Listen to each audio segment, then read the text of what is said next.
Duterte, opisyal nang inianunsyo ang kandidatura sa pagkapangulo sa darating na 2028 elections.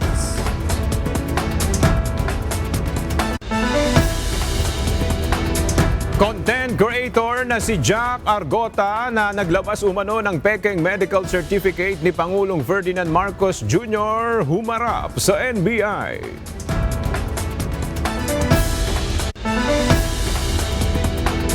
Umano'y kampihan para sa liderato ni Soto sa Senado, itinanggi ni Senator Lacson.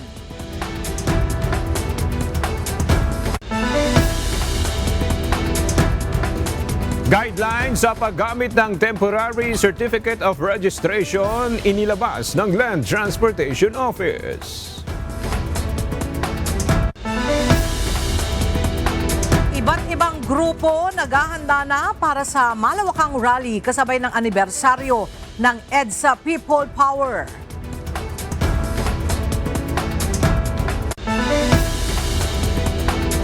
Sangguniang Kabataan Chairman na nag-viral matapos na paghahawakan ang mga itinitindang pagkain sa isang convenience store, humingi na ng paumanhin.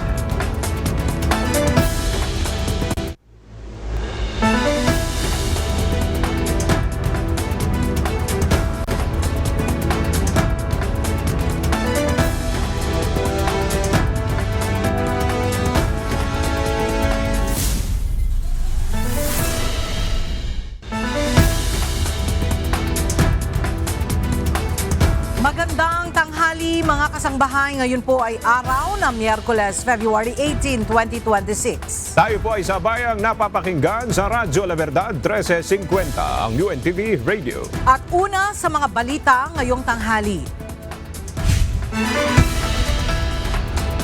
Formal nang ipinahayag ni Vice President Sara Duterte ang planong pagtakbo sa 2028 presidential elections. Mula sa Mandaluyong City may live report si Jed Neresina.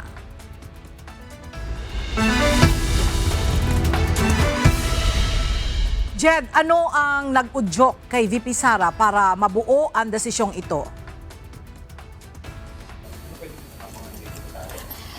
Ella, sinabi ni Vice President Sara Duterte na ang kawalang aksyon ng kasalukuyang administrasyon sa mga problemang kinakaharap ng bansa at ng mga Pilipino ang naging pangunahing konsiderasyon niya sa desisyong ito. Matapos ang matagal na pananahimik sa usapin ng 2028 presidential elections, formal nang inanunsyo ni Vice President Sara Duterte ang planong pagtakbo sa 2028 presidential elections. Ayon sa Vice Presidente, tapos na siya sa pagtitiis na makita ang mga Pilipino na naghihirap dahil sa mga pagkukulang ng kasalukuyang administrasyon.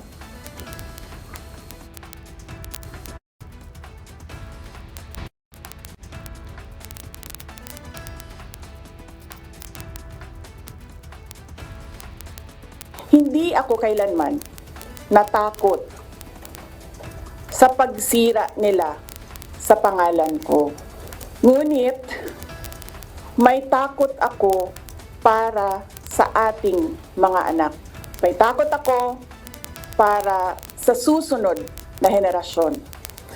Takot ako para sa mga kababayan nating walang bahay sa ibang bansa.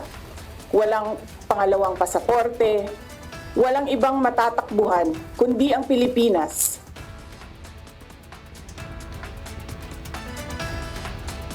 Humingi rin si VP Duterte ng tawad na naging kasangkapan siya sa pagkapanalo ni Pangulong Ferdinand Marcos Jr. Patawad kung tinulungan ko mahalal si BBM bilang Pangulo ng ating bansa. Patawad kung hanggang ay marami pa ring Pilipino ang nalulunod sa baha ng dahil sa malawakang korupsyon. Patawad kung lantaran ang pang-aabuso ng ating mga institusyon para sa pansariling interes ng mga politiko. Patawad kung patuloy ang pagtaas ng presyo ng mga pangunahing bilihin. habang nananatiling kapos ang kita ng bawat pamilya. Patawad kung wala man lang tayong tunay na seguridad sa pagkain. Patawad kung may nagkakasakit at binabawian bigla ng buhay dahil sa kakulangan ng maayos at epektibong healthcare system. Kailan naging saglit nga lang yung pagharap ni Vice President Sara Duterte sa media at matapos niyang basahin sa speech ay tumanggi na itong sumagot ng anumang katanungan mula sa media at umalis na rin dito sa tanggapan ng Office of the Vice President sa Mandaluyong. Ayan muna update, balik sa inyo, Ella. Maraming salamat, Jed Neresina. Itinuturing na diversion at distraction ng ilang kongresista ang pag-anunsyo ng political plan para sa 2028 ni Vice President Sara Duterte. Ayon sa Makabayan lawmakers, ang dapat harapin ngayon ng Vice Presidente ay ang mga aligasyon ng korupsyon dahil sa umano'y maling paggamit nito ng confidential funds. Mula sa House of Representatives, alamin natin ang iba pang mga detalye kay Rosalie Coz live. Yes, Rosalie.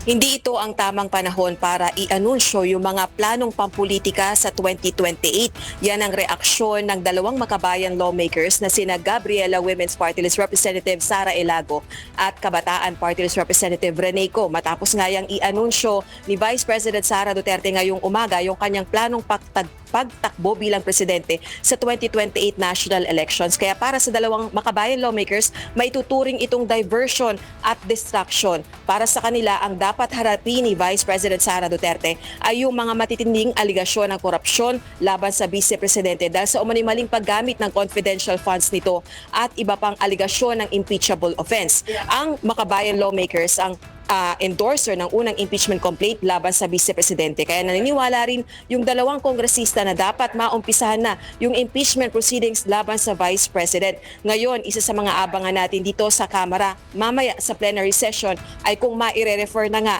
ng plenaryo ng Kamara yung tatlong impeachment complaints na inihain laban sa Vice Presidente sa House Justice Committee para maituring na initiated na yung impeachment proceedings laban sa Vice President. Ngayon, araw na ito yung ika-apat na session day o ika-apat na calendar day kung sakali mula nang ma-refer yung mga reklamong impeachment laban sa Vice Presidente sa Office of the Speaker. At batay sa House Rules, merong 10 session days o 10 calendar days ang Office of the Speaker o ang tanggapan ni House Speaker Faustino Bogie III para mailagay sa order of business ang impeachment complaints laban sa Vice Presidente. Balik sa inyo dyan sa studio. Maraming salamat, Rosalie Coz. Magpapatawag ng caucus ang Senado upang talakayin ang hakbang ng Office of the Prosecutor ng International Criminal Court na nagbanggit kina Senador Bongo at Ronald Bato de la Rosa bilang umano'y mga kasamang may pananagutan sa mga pagpaslang kaugnay ng kampanya kontra droga ng nakaraang administrasyon. Ayon kay Senador Bam Aquino, pag-uusapan muna ito sa loob ng Senado habang hinihintay ang formal na deklarasyon ng ICC sa February 23 kaugnay ng mga paratang. Iginiit ni Senator Bam na mas mainam sanang litisin sa mga korte sa Pilipinas ang mga kasong may kaugnayan sa umano'y extrajudicial killings, ngunit anya'y iginagalang niya ang umiiral na proseso ng ICC. Nakatakdang magsimula sa February 23 ang pagdinig para sa confirmation of charges laban kay dating Pangulong Rodrigo Duterte na susundan pa ng mga pagdinig sa February 24, 26 at 27. Inumpirma ng Office of the Solicitor General na legal ang pagpapadala kay dating Pangulong Rodrigo Roa Duterte sa International Criminal Court o ICC. Sa isang pahayag, sinabi ni Solicitor General Darlene Berabe na naaayon sa international laws at Republic Act 9851 o Philippine Act on Crimes Against International Humanitarian Law genocides at other crimes against humanity ang ginawang pag-aresto kay FPRRD. Sinabi rin ng Solgen na nirespeto ang karapatan at pribilehiyo ng dating Pangulo nang i-turn over ito sa ICC. Halos isang taon na mula nang arestuhin sa Pilipinas ang dating Pangulo at dalhin sa the Netherlands noong March 11, 2025. No comment muna ang abogado ni former President Rodrigo Duterte na si Attorney Nicholas Kaufman kung personal na dadalo ang dating Pangulo sa confirmation of charges hearing nito sa International Criminal Court o ICC. Nakatakda ang pagdinig sa darating na February 23, 24, 26 at 27 kung saan titimbangin ng korte kung may sapat na ebidensya para ituloy ang paglilitis sa kasong crimes against humanity na murder laban sa dating Pangulo ng bansa. Nauna nang sinabi ni Kaufman na hindi dadalo si Duterte sa pamamagitan ng video conferencing. 61% ng mga Pilipino ang naniniwalang hindi pinahahalagahan ng mga inihalal o ibinotong mga opisyal ng gobyerno sa Kongreso at lokal na pamahalaan ang kanilang pananaw. Batay ito sa survey na isinagawa ng Okta Research. 31% naman ang nagsabing may pagpapahalaga ang mga inihalal o ibinotong mga politiko habang may 9% na undecided. Isinagawa ang survey sa 1,200 na mga Pilipino noong December 3 hanggang December 11, 2025.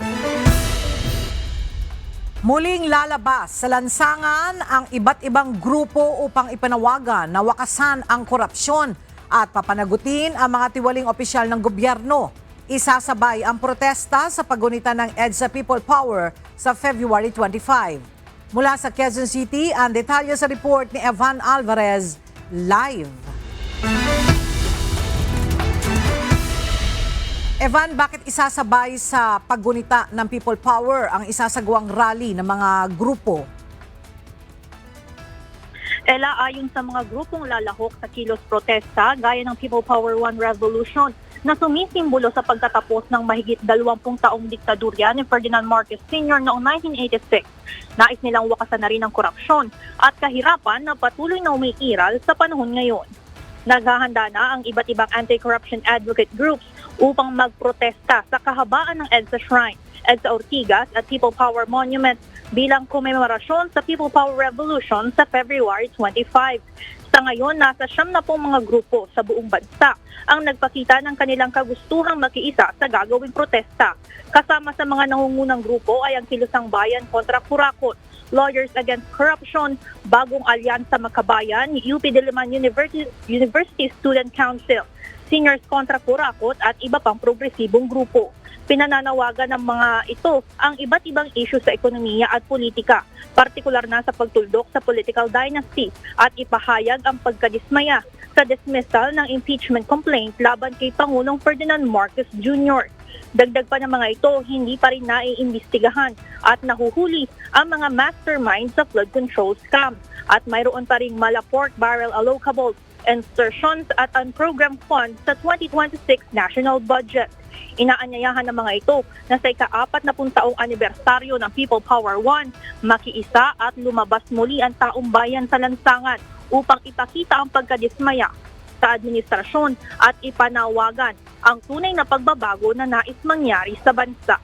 Ela, mula 1 hanggang 5 ng hapon sa February 25, gaganapin ang protesta sa EDSA Shrine. Yan muna ang update mula dito sa Quezon City. Balik sa inyo dyan, Ella. Maraming salamat, Evan Alvarez. Humarap ngayong araw sa tanggapan ng National Bureau of Investigation ang content creator na pinaniniwala ang naglabas ng pekeng medical certificate ni Pangulong Ferdinand Marcos Jr. Mula sa Pasay City, narito ang ulat ni Benedict Samson live. Benedict, may sinasabi ba siyang dahilan kung bakit niya ito ipinost sa kanyang social media account? Magandang tanghali, aga, ayon nga sa content creator na si Jack Argota, dahil lang umano sa bugso ng damdamin kung kaya niya na i-post ang kumalat na pekeng medical certificate ni Pangulong Ferdinand Marcos Jr. Pasado alas 9 kaninang umaga nang dumating sa tanggapan ng National Bureau of Investigation Cybercrime Division si Argota. Ngunit sa panayam sa content creator, sinabi nito na pinagpaliwanag lang umano siya sa NBI patungkol sa kanyang post. Ayon pa kay Argota, dahil din kumalat na rin anya sa social media ang post ng pekeng medical certificate, ay nakisabay na lang din siya sa trend para tumaas ang kanyang engagement.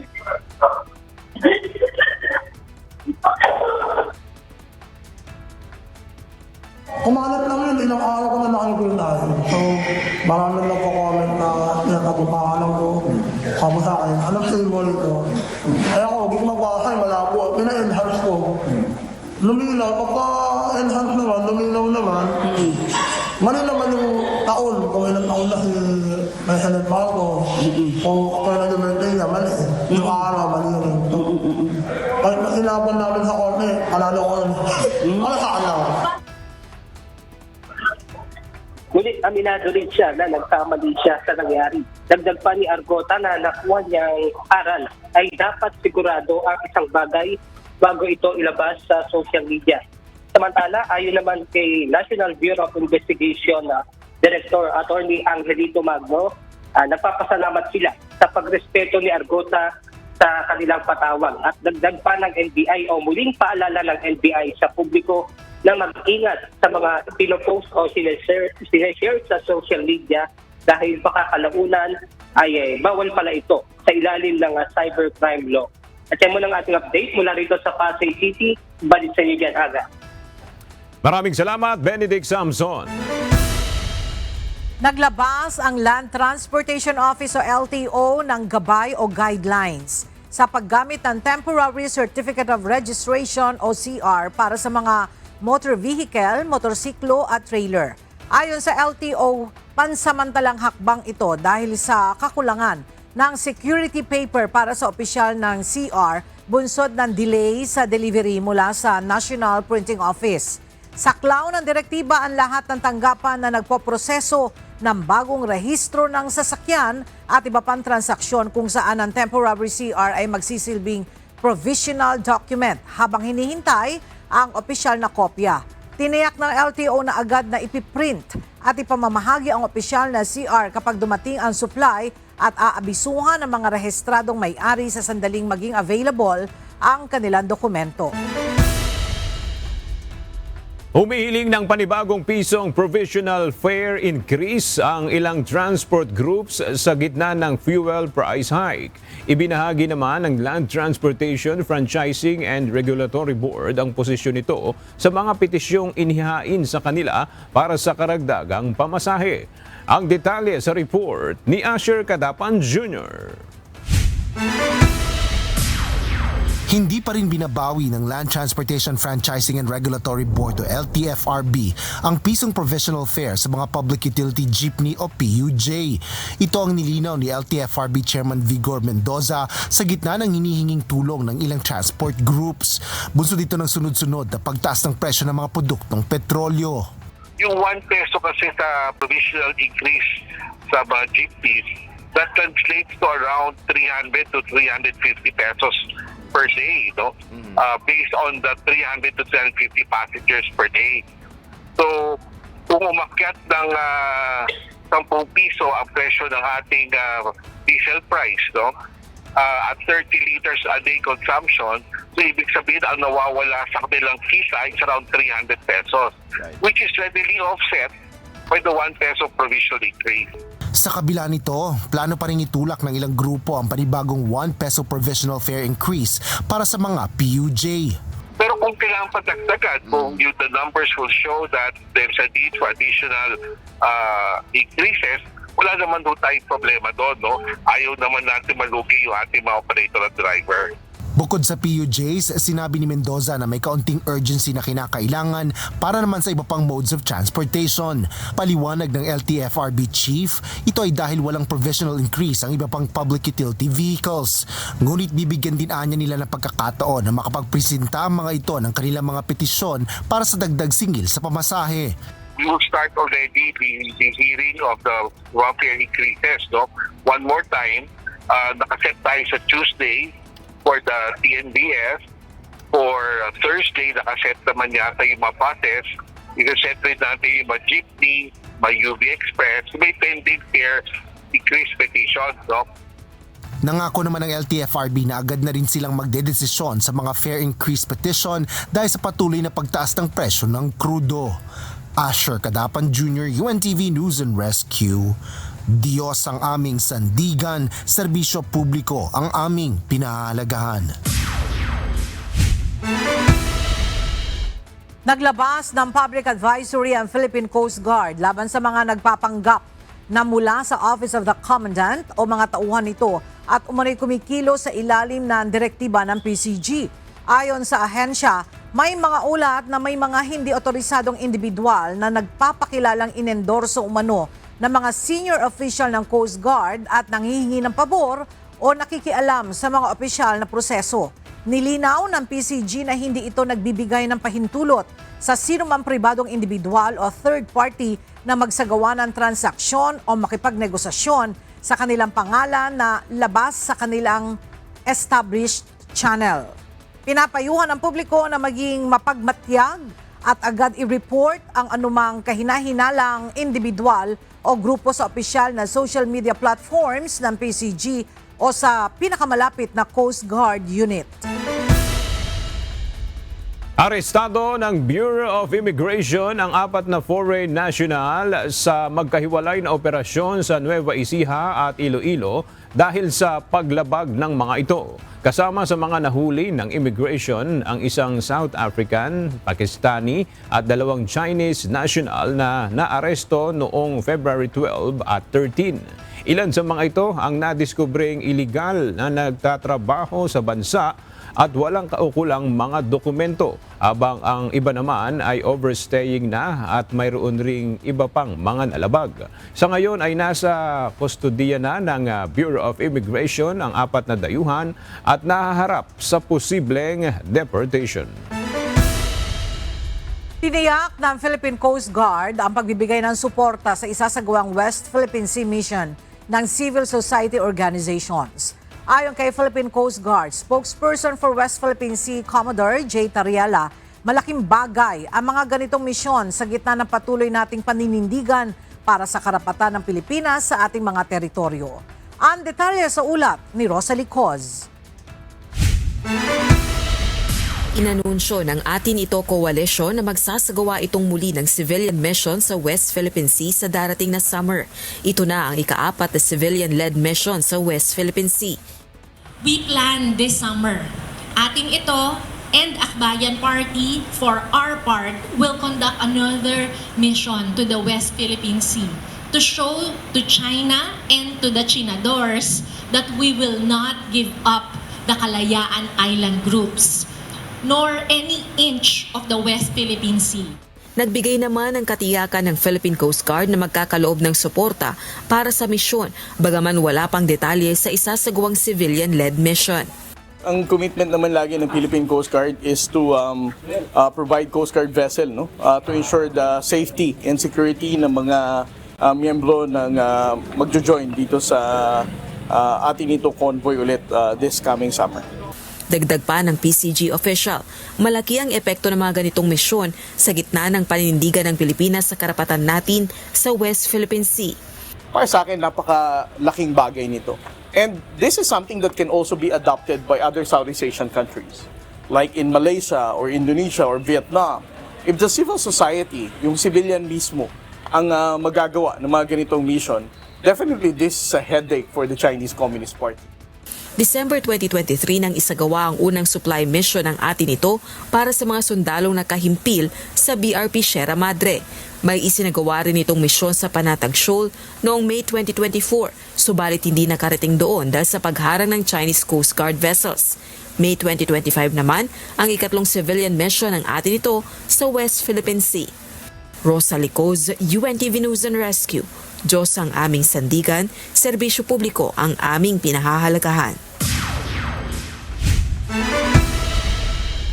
Nagbigay ng direktiba si Pangulong Ferdinand Marcos Jr. sa Maritime Industry Authority o Marina na ipatupad nito ang isang risk-based compliance monitoring system para sa mga rehistradong barko. Ayon sa tagapagsalita ng Marina na si Director Louis De Los Santos, ikaklasipika sa 3 kategorya ang mga barko sa high, moderate at low risk. Layunin niya na palakasin ang maritime safety sa pamamagitan ng mahigpit na pagpapatupad ng mga polisiya sa mga barko na posibleng magkaroon ng aberya sa operasyon at kaligtasan.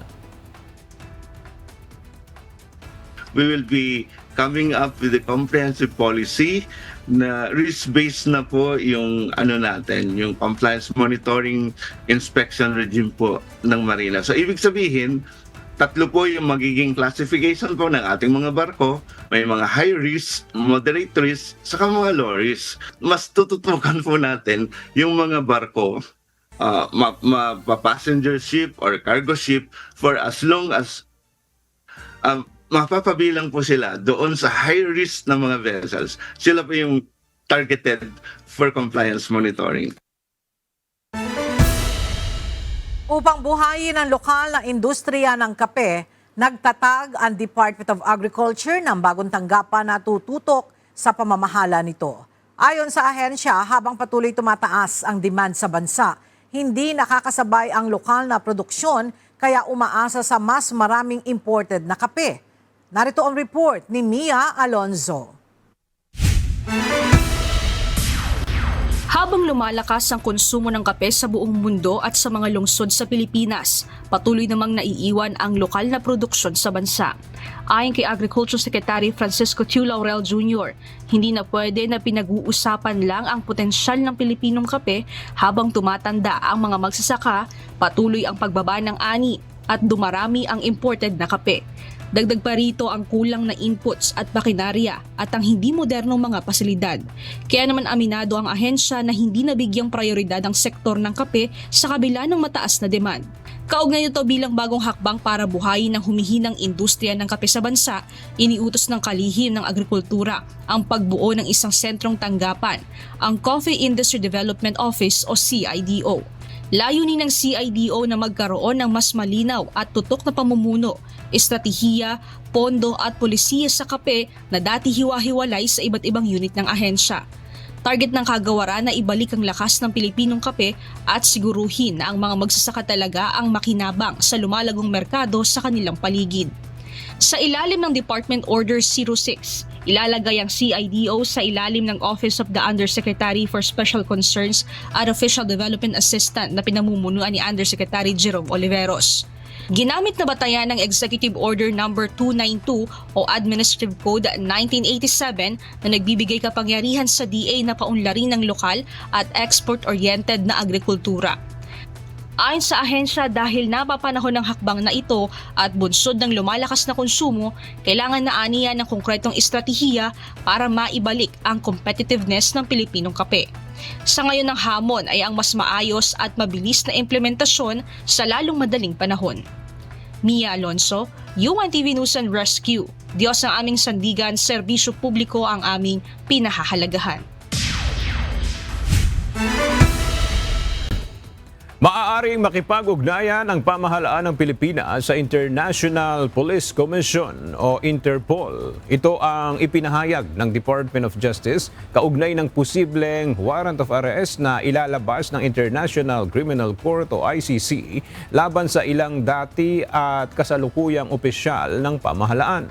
Ang detalye hatid sa atin ni Dante Amento live.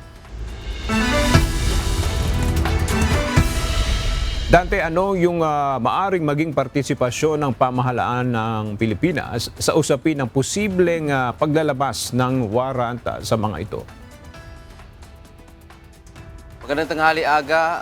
Obligadong makipagtulungan ang pamahalaan ng Pilipinas kung sakaling may ICC warrant of arrest, lalo na kung ito ay idadaan sa International Criminal Police Organization o Interpol. Nilinaw ng Department of Justice o DOJ na kapag may arrest warrant galing sa korte dito sa bansa, Ang magpapatupad nito ay maaaring ang National Bureau of Investigation o NBI at ang Philippine National Police o PNP.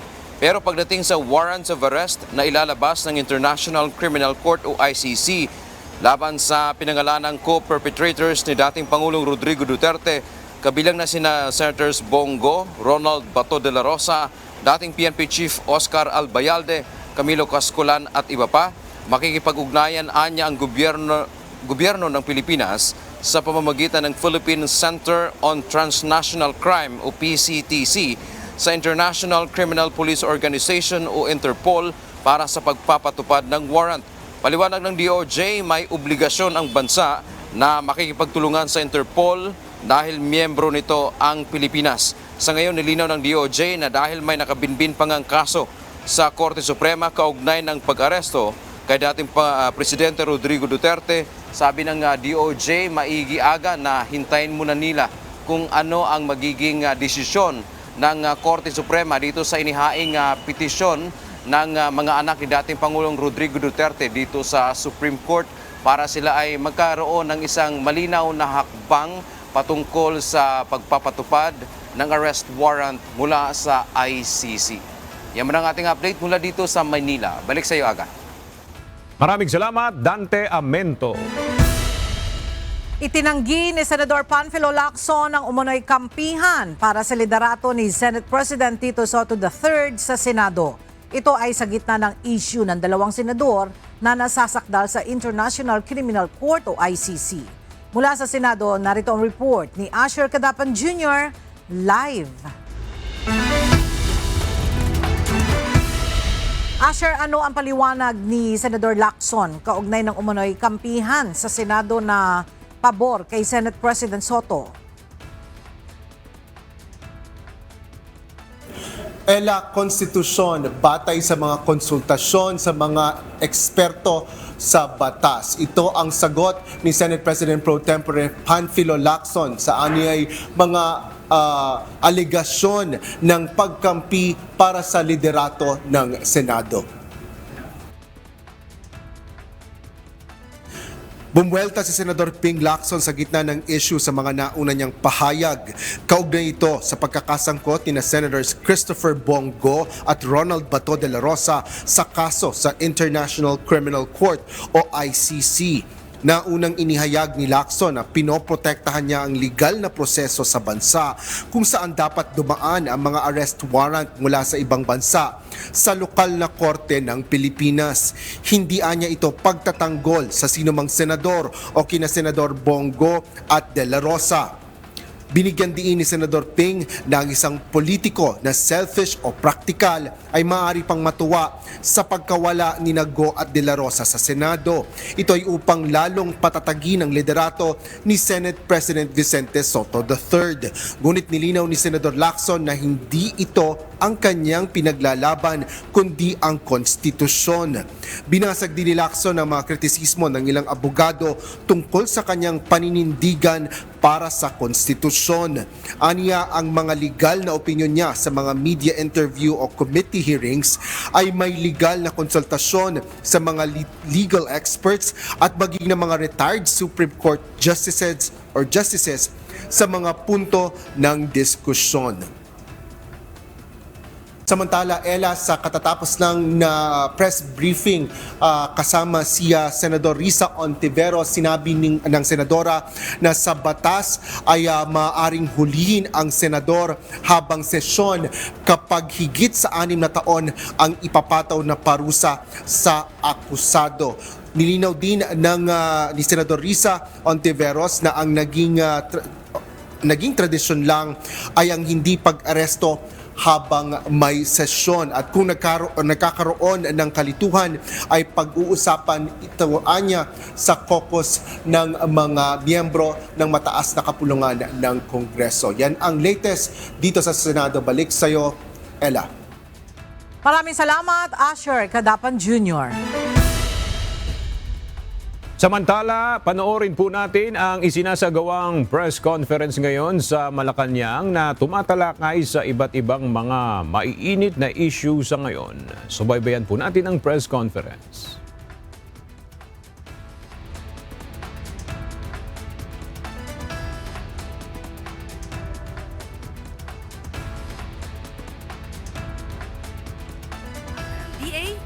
JICA. Alinsunod sa direktiba ni Pangulong Ferdinand R. Marcos Jr. na pagyamanin ang sektor ng agrikultura sa bansa, formal nang pinirmahan ang kasunduan sa pagitan ng Department of Agriculture at Japan International Cooperation Agency o JICA para makapagtayo ng modernong rice processing system sa Cauayan City, Isabela. Layunin ng nasabing proyekto na palakasin ang buffer stocking capability ng National Food Authority.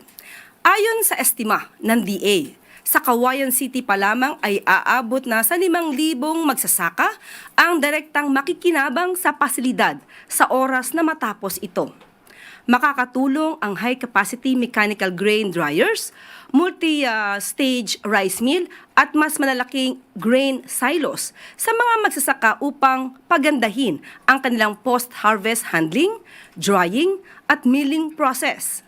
Ang nasabing pasilidad ay inaasahan ding makakatulong sa NFA para maiwasan ang pagkalugi ng ating mga magsasaka, pataasin ang milling recovery rates, at pagandahin pa ang kalidad ng lokal na bigas para sa disaster relief efforts at programa ng pamahalaan gaya ng Benting Bigas Meron Na.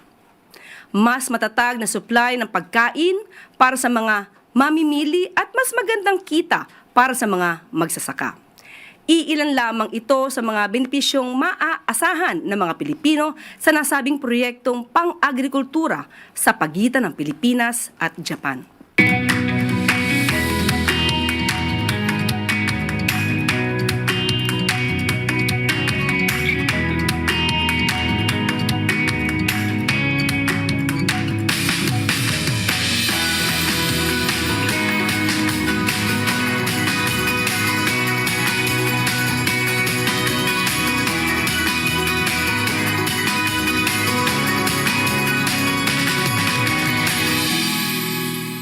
Business collaboration sa pagitan ng Japan at Pilipinas palalawigin pa.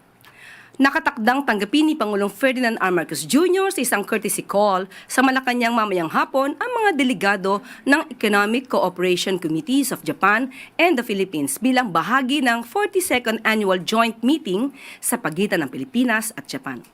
Maliban sa pagpapanday ng mas matibay na relasyon, layunin din ng nasabing pulong na pag-usapan ang mga economic and business opportunities para sa ikabubuti ng ekonomiya ng dalawang bansa. Inaasahang tatalakayin sa pulong ang mga paksa ng kalakalan, pamumuhunan, pagpapaunlad sa infrastruktura at pagpapayaman sa human resources at turismo ng Japan at Pilipinas. Kabilang sa mga dadalo sa joint meeting, sina Executive Secretary Ralph Recto, Finance Secretary Frederick Go, DTI Secretary Cristina Roque, at DepDev Secretary Arsenio Balisacan. Nasa meeting din ang mga kinatawan ng Philippines-Japan Economic Cooperation Committee o PhilJEC. Kabilang naman sa mga dadalo sa pulong si Japan Ambassador to the Philippines Kazuka Endo, Minister for Economic Affairs Naobi Yokota, mga kinatawan ng Japan-Philippines Economic Cooperation Committee o JPEC at iba pang opisyal. Inaasahang magiging makabuluhan ang pagpupulang at pag-uusap sa nasabing economic meeting sa pagitan ng bansang Japan at Pilipinas. At maaari na po akong tumanggap ng inyong mga katanungan. Unang tanong mula kay Ivan Mayrina, GMA7. Good morning, Yusek Claire. Vice President Sara Duterte has declared her intention to run for president in the 2028 elections. What does the palace have to say about this? Good luck. Good luck. Good luck. Have you spoken to the president about this development at ano pong sabi niya? Nadinig niya po. At ang sabi niya po ay good luck. Yun lamang po.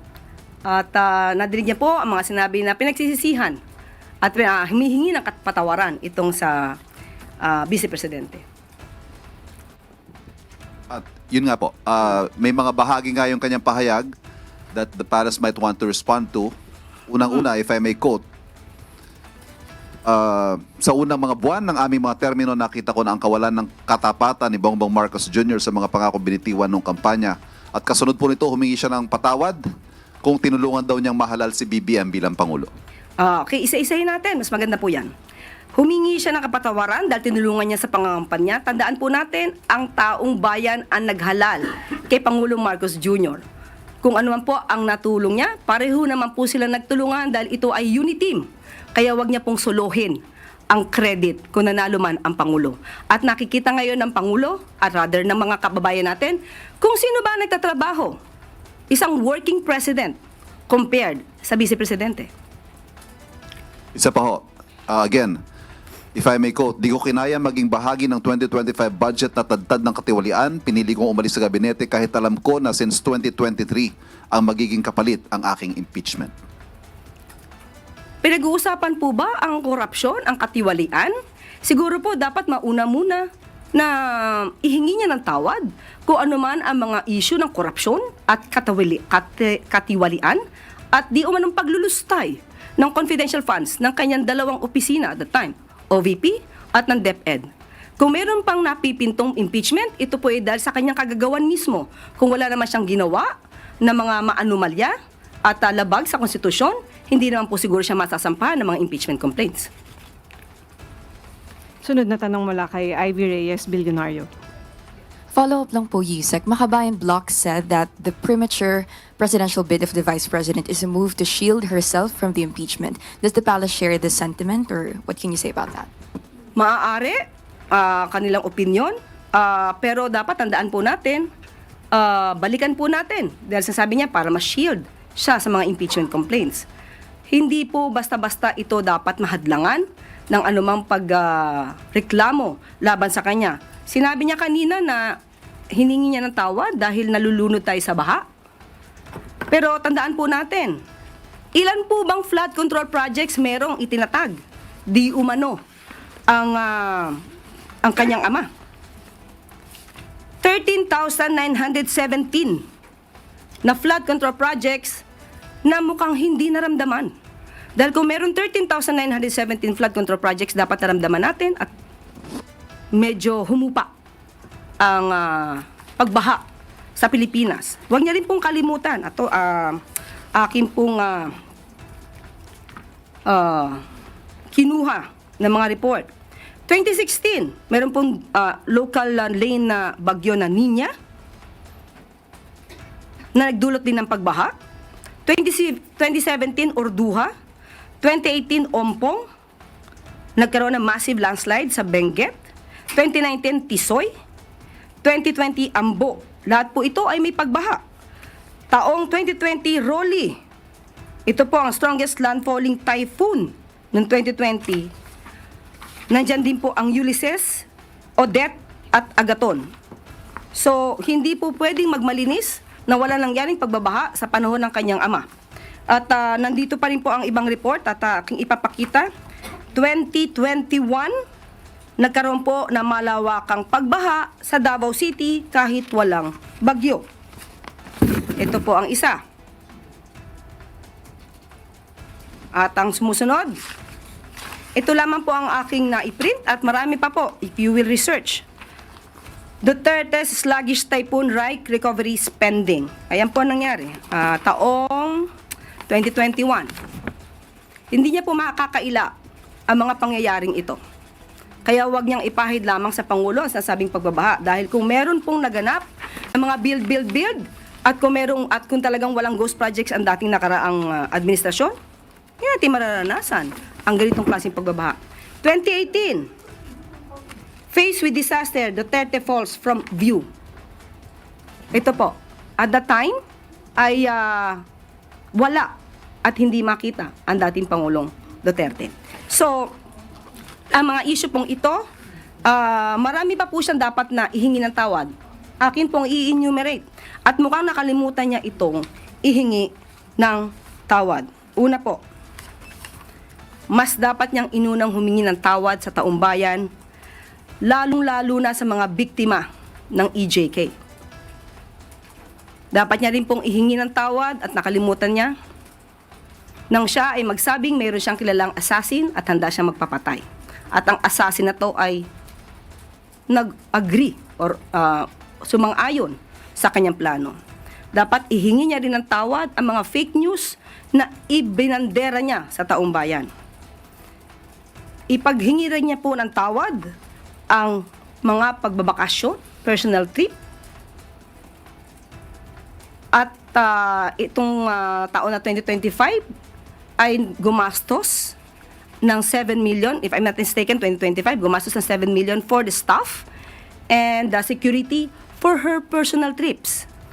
Dapat po rin niyang ihingi ng tawad nang tinanggap niya ang pagiging sekretary ng DepEd kahit inamin niya na wala siyang kaalam-alam sa pagiging sekretary ng DepEd. At pati ang matatag curriculum ay hindi niya na-review dahil inamin niyang wala siyang alam. Malaking kasalanan po yan sa taong bayan. At dapat din po niyang ihingi ng tawad ang puro paninira. Instead na siya ay magtrabaho at tumulong sa gobyerno. Matatandaan niyo siguro nung sinabi niyang siya ay may alam di umano na mapababa ang presyo ng bigas. Pero hindi niya gagawin dahil wala siyang balak tulungan ang Pangulo. Yan po ay isang kasalanan sa bayan na dapat niyang ihingi ng tawad.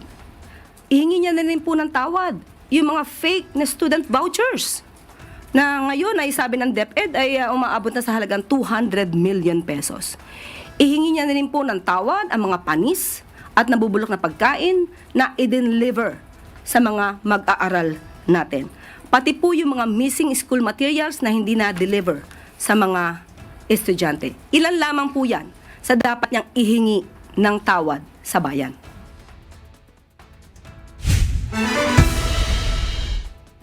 Atin pong natunghayan ang bahagi ng press conference ng Malacanang. Abangan po natin ang iba pang mga detalye mamaya sa ito ang balita.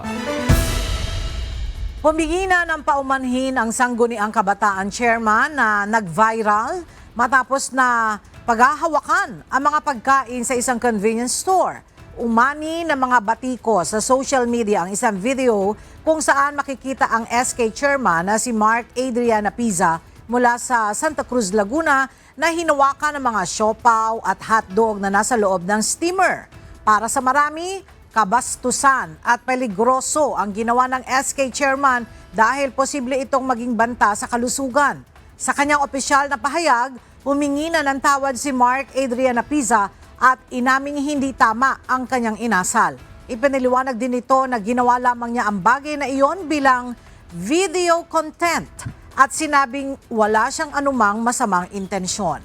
Ayon pa kay Apiza, nakausap na rin niya ang pamunuan ng nasabing convenience store at nagsorry sa kanyang nagawa. Sinabi rin ito na ang lahat ng kanyang nahawakang pagkain ay kanyang kinuha at binayaran sa mismong araw din yun. Iniutos ni Transportation Secretary Manoy Lopez ang pag-relieve sa hepe ng Special Operations Group ng Special Action Intelligence Committee for Transportation o SAIC kasunod ng operasyon noong Lunes laban sa mga hindi otorisadong ambulansyang gumagamit ng EDSA busway. Ang isaulat, pinara ng opisyal ang isang ambulansya dahil umano'y nagdadala lamang ito ng pasyente para sa medical check-up at hindi sa isang emergency na sitwasyon. Nilinaw ni Secretary Lopez na pinapayagan ang mga on-duty na ambulansya na gumamit ng busway anuman ang kondisyon ng pasyente at binigyang diin na dapat pairalin ang konsiderasyon sa pagpapatupad ng mga patakaran. Nagpahayag naman ng pakikiramay ang Department of Transportation sa pamilya ng pasyente at tiniyak sa publiko na magsasagawa ng mga hakbang upang masigurong makatao at nakatuon sa kaligtasan ng mamamayan ang pagpapatupad ng mga polisiya sa transportasyon.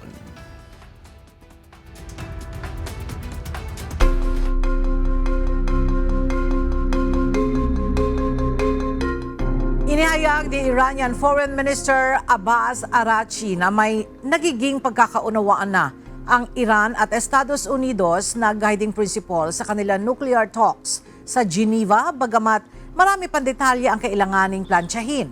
Ayon kay Araghchi, seryoso ang tinalakay ng magkabilang panig ang iba't ibang mungkahi at inaasahang maghahain ang Iran ng mas detalyadong proposal sa loob ng 2 linggo.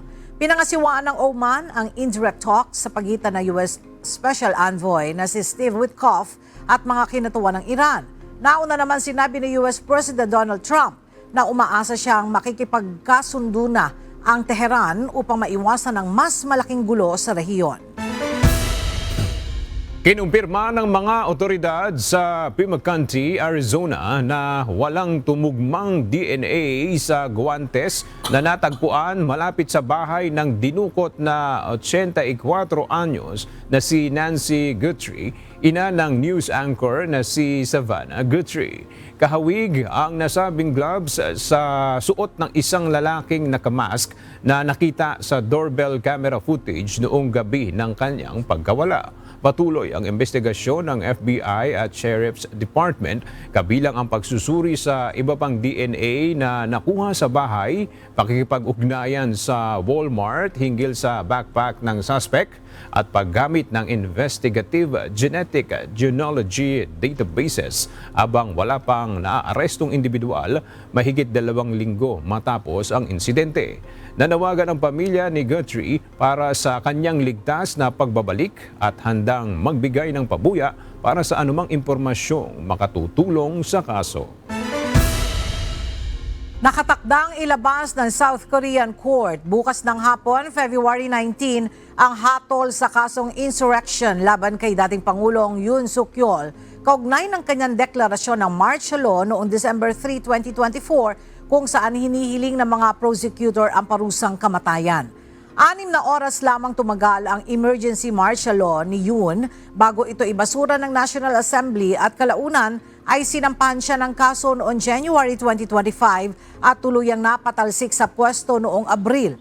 Iginiit ng mga prosecutor na planado umano ang paggamit ng militar at pulisya upang buwagin ang umiiral na constitutional order kabilang ang pagpapadala ng armadong tropa sa assembly para arestuhin ang mga kalaban sa politika na isang hakbang na kanilang itinuring na insurrection. Itinanggi naman ito ng kampo ni Yoon at sinabing babala lamang ito sa umano'y political crisis. Mas tumindi ang atensyon sa kaso matapos mahatulan ng pagkakakulong ang ilan niyan dating opisyal kabilang ang dating punong ministro na si Han Duck-soo at dating Interior Minister na si Lee Sang-min. Inaasahan din maglalabas ng hatol ang korte laban sa 7 dating opisyal ng militar at pulisya na sangkot umano sa nasabing plano.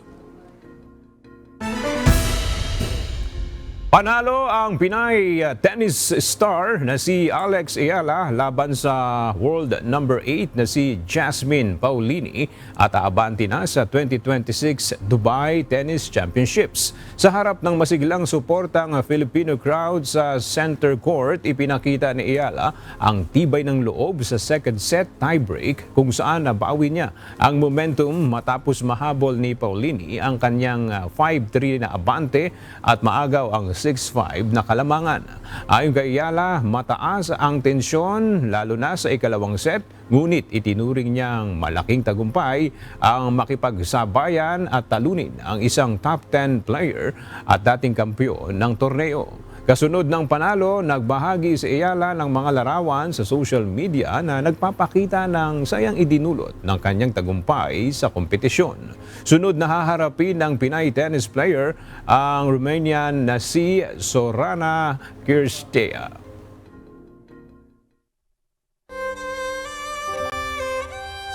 At sa ating pong iiwang mga salita ng Diyos na ating sandigan mula sa aklat ng Ecclesiastes, Kapitulo 12, versikulo 1 na nagsasabi, alalahanin mo rin naman ang may lalang sa iyo sa mga kaarawan ng iyong kabataan bago dumating ang mga masamang araw at ang mga taon ay lumapit. Pagka iyong sasabihin, wala akong kaluguran sa mga iyon.